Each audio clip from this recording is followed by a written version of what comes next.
Hey there, my name is Shane Craddock, and this is the Inner Edge podcast, where I share a different take on how to lead and live a sustainable high performance life. Over the course of different episodes, I'm going to challenge the belief that tension, stress, and struggle are essential to success and creativity. My experience is that there's an easier way, there's a better way, and indeed there's an essential way that we need to explore for the times that we live in. So let's go ahead, let's jump in and explore.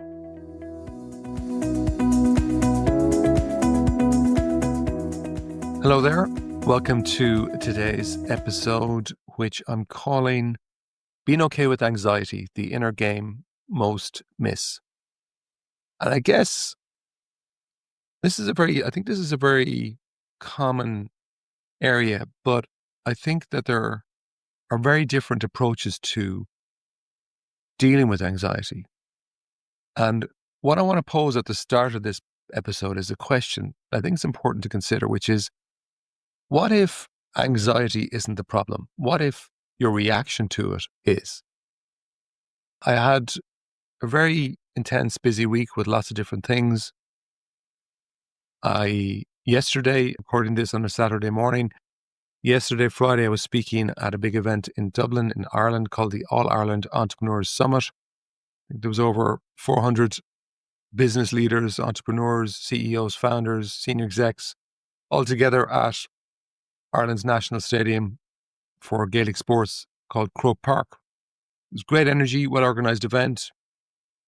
And I was speaking in the early afternoon about, an aspect of the inner game, which is all about presence. But afterwards, I was in the car going home. It's a bank holiday weekend here in Ireland. Traffic was heavy, but my wife rang me, and asked me how the talk went. And I said, I think it went well. I did what I wanted to do. From my point of view, I delivered, I suppose, at the level that I wanted to. And I didn't realize that my son Sam was in the car with Judy. And he said out of the blue, he said, "Hey, Dad, were you nervous?" And I told him the truth. I said, actually, yeah. I said, I can often feel nervous, or I can feel a bit of anxiety. I said, I'm very experienced, at speaking. I've been speaking now, I don't know, maybe over 30 years. It's actually something I really, really enjoy. And I said, yeah, I was, but I don't let it distract me. I said, for me, if I'm feeling nervous or anxious, it's generally like 10, 15 minutes before the talk. And in a way, it's kind of because I want to just get going. The waiting is actually worse than the doing. Once I'm on stage, all of that nervousness just disappears because I go completely into the moment. It's just something that I'm conditioned myself to do. It's a habit now as much as anything, and it's really, really enjoyable. It's a great way to go into the zone or the flow for me at a deeper level. So I said, but beforehand I just, feel anxious. But I said to him, I deal with it differently than I did years ago. I said, now I'm completely okay with it because I know somewhere inside that's coming from an anxious thought, but I just sit with it and let it pass through me. Maybe I breathe a little bit deeper, but I don't react to it in any way whatsoever. And I suppose it was the inspiration for this episode because I had a couple of ideas for this particular one, but Sam's question sparked maybe a bigger reflection on performance mindset and what it really means to understand and be okay with anxiety. Because from my point of view, anxiety isn't the issue. It's our reaction to it is the issue. Now, I think most people try to get rid of the anxiety, or they almost get anxious about feeling anxious. But something that will actually help you if you're interested in higher performance or just more enjoyment and less stress, and who wouldn't want that, is to learn how to be okay with the feeling of anxiety. Because it's not coming from what's going on around you. It's coming from your thinking. So everything you feel comes from a thought. Like 100% of how I feel, I know comes from my thinking. But the thing about it is that your mind is a bit like an iceberg. And I talk about this in my book, The Inner CEO, in a little bit more detail. But your mind is like an iceberg. So you've got the tip of the iceberg and you've got the mass of the iceberg underneath the waterline. About 10 to 12% of the iceberg you can see. That's the tip of the iceberg. But that leaves quite a bit of the iceberg underneath the waterline, and that's your unconscious mind. So what you can see right now, as you're listening to me, I can say, well, what are you thinking? And you're aware, okay, my inner voice is saying this, or I'm thinking that. But most of your thinking that matters most is unconscious. It's at the back of your mind. That's the area of belief, limiting beliefs, your self-image, your opinions, memories, and they are really the deciding factor, I guess, in how you feel, but also in how you see life and how you see the world, how you see yourself. And they have a huge impact on your performance and your happiness. So, let's take public speaking like in my situation. Even if you're self-talk, I can train my mind to be all positive before a big talk, which I was doing. Your body can still feel nervous though, but that's because there's something deeper lurking quietly in the background. Now, for a while, and I think a lot of people still make this mistake, they go, oh, there's a limiting belief, or I need to get in and fix that. That's not what I think you need to do. I think you need to feel your thinking. You need to feel your thinking. Because most people react to the initial feeling of anxiety. And that's actually what causes very often a spiral, which could end up in the version of an anxiety attack. Well, what's really interesting to me is that when you don't react to it, if you can sit with it, feel it, almost like let it pass through you like clouds passing through the sky. When you don't react, it actually passes. That I know is true. I've seen it in myself. I've seen it with others. And I'm talking about top performers who you think would know this, but very often don't. And in a kind of a funny way, maybe anxiety is a bit like an anxious guest who knocks at your door.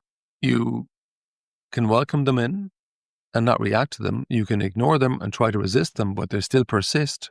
And even when I was thinking about this podcast, it reminded me of a poem that I really enjoy by, I think, the Persian poet called Rumi, R-U-M-I. And it's a short enough poem, so I'm just going to give it to you here. This is The Guest House by Rumi. So this being human is a guest house. Every morning, a new arrival, a joy, a depression, a meanness. Some momentary awareness comes as an unexpected visitor. Welcome and entertain them all, even if they're a crowd of sorrows who violently sweep your house, empty of its furniture, still treat each guest honorably. He may be clearing you out for some new delight. The dark thought, the shame, the malice, meet them at the door laughing and invite them in. Be grateful for whoever comes, because each has been sent as a guide from beyond. That's it. Now, to me, there's so much in that we could go off in all sorts of different directions. But when it comes to anxiety, it does make me think of the same thing, to meet them at the door laughing and invite them in. I would have spent a lot of my life before really I got into the inner game, the inner CEO, fighting with anxiety or beating myself up because I was feeling anxious. You shouldn't be feeling anxious. And especially then as you're working with people, helping them with anxiety, oh my God, if you're feeling anxiety, Shane, what does that mean about you? It doesn't mean anything. It just means that I'm human. But what's really interesting is over the years, as I discovered this particular insight for myself, that I was reacting to anxiety. And I see a lot of people reacting to anxiety without really realizing it. People get anxious about the thing. I'm anxious about flying. I'm anxious about doing a talk. I'm anxious about this meeting. I'm anxious about whatever. There's going to be all sorts of stuff to be anxious about in life. Once you're clear that your feeling comes from your thinking and not from the actual event, it doesn't come from flying, for example. It comes from thinking about flying. It doesn't come from a meeting. It comes from thinking the way you're thinking about the meeting. It doesn't come from public speaking. It comes from the way you're thinking about public speaking. Now, I can go in and look to change my thinking. Okay, that's one level of change. It's not as effective. It does help, but it's not as effective as actually being okay with the feeling. And once I'm okay with the feeling, and then I look at my thinking like visualization or seeing the way I want to be, that's more powerful. Now, just as a little mini plug, if you want to explore more about the real inner game, the deeper stuff beyond the surface level, because I can go so far with these podcasts, but I have created a new monthly audio club. And each month I go deeper, I spend more time on different topics. And the feedback from anybody who's in it and listening to it is fantastic. It's exactly what I wanted to be hearing. Because sometimes it just allows you to go get more insight, more awareness. And once you kind of get those clicks, those little aha moments, it changes very quickly, very often how you lead, how you live, how you perform. So you can check it out. The link is in the show notes. So back to this episode, back to you. what's your relationship with anxiety, with stress? Do you just take it as something that is a part of your job, of your life? Do you judge yourself when you feel it? Do you try to fight it? Do you try to hide it? Do you just push through it? Very often that last bit is very common with high performers. They just push through it, but that can also be exhausting. Yes, you can do it, but maybe you're paying a higher price than you need to. Most people are, in my experience. Or could you experiment with what I'm saying today? Could you allow it to pass through you? Could you welcome it into your inner guest house? And maybe you could try this. Maybe next time you feel the anxiety, don't react.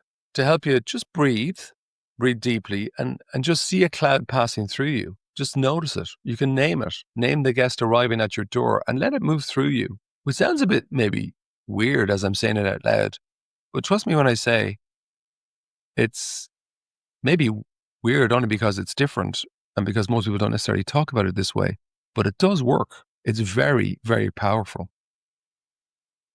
And so to close out, what I'm saying is you don't, in my experience, need to fight anxiety. You don't even need to feel bad about it.